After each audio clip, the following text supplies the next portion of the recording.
مساء الخير على قلوبكم. اليوم جبت لكم قصة حقيقية واقعية ديال واحد البنت كتقول: حماتي كانت إنسانة قاسية، حماتي اللي دمرات حياتي بالعناد ديالها.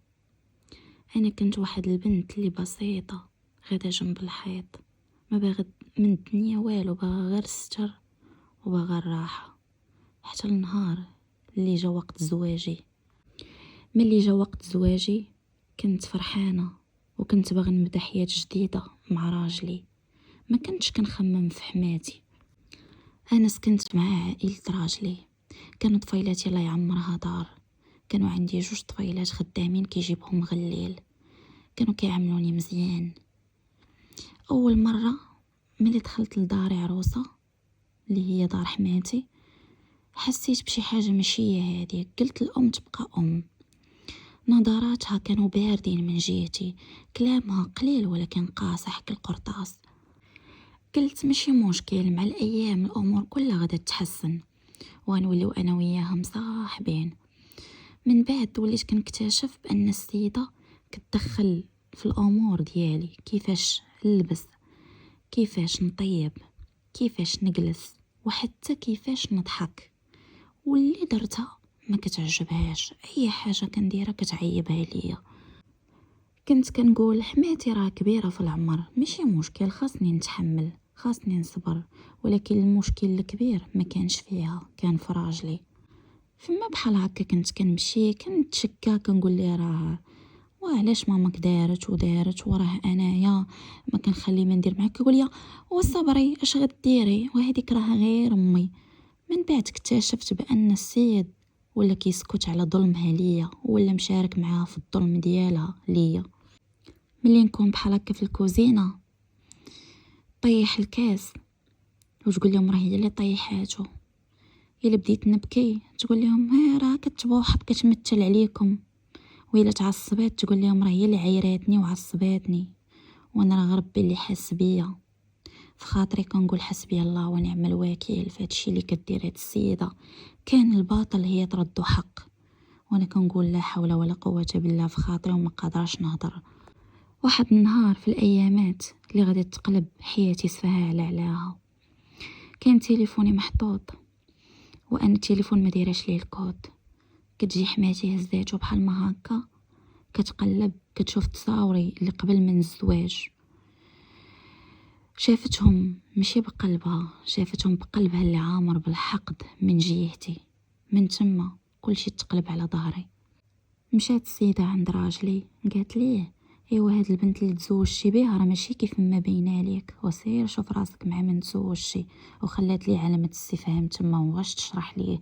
من تما راجلي هو يتبدل معايا، ولا كيعاملني معامله خايبه، ولا مشارك معاها حتى هو في داكشي اللي كدير فيه، ولا كيفقسني، ولا السيد كيخرج كيجي معطل، ولا كيشك فيا، كينوض معايا الصداع على ابساط الحوايج، وانا ما فاهمه والو، ما دايره حتى شي حاجه، ما دايره حتى شي حاجه اللي خايبه.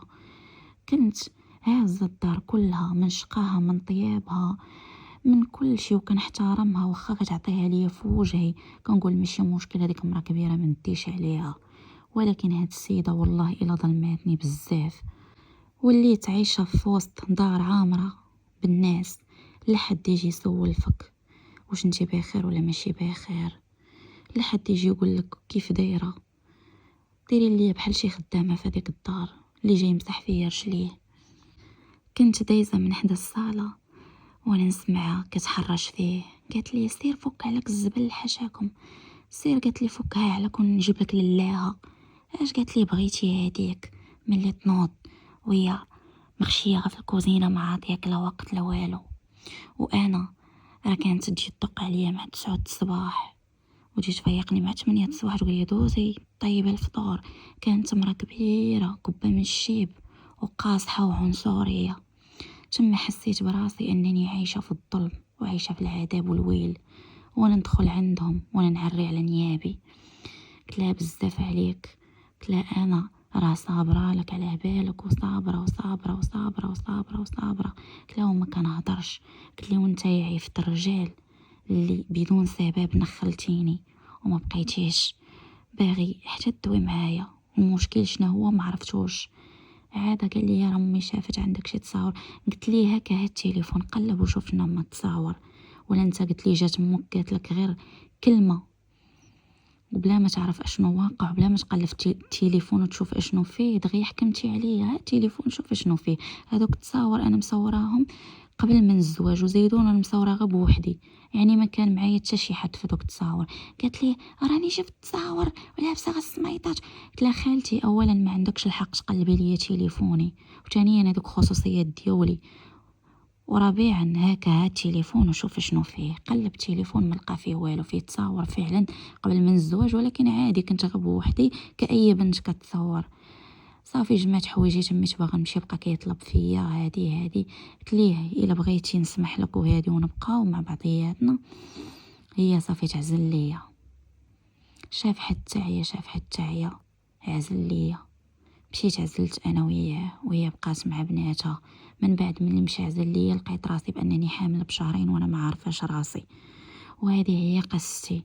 اللي بغيت نوصل لكم الرساله هو ان ما تبقاوش ساكتين على الظلم، ان ملي تشوفوا شي انسان كيظلمكم سكتوا واحترموا الانسان اللي كبر منكم، ولكن عاوتاني انسان باش يسكت على الظلم بزاف راه هادشي ما كيبغيش الله. وهذه هي قصه هاد البنت، قصه اللي حقيقيه حكاتها ليا بلسانها باش نوصلها لكم. ايوا اللي عجبته القصه يخلي لنا واحد الاشتراك فضلا وليس امرا، ومع السلامه الى الفيديو الجاي.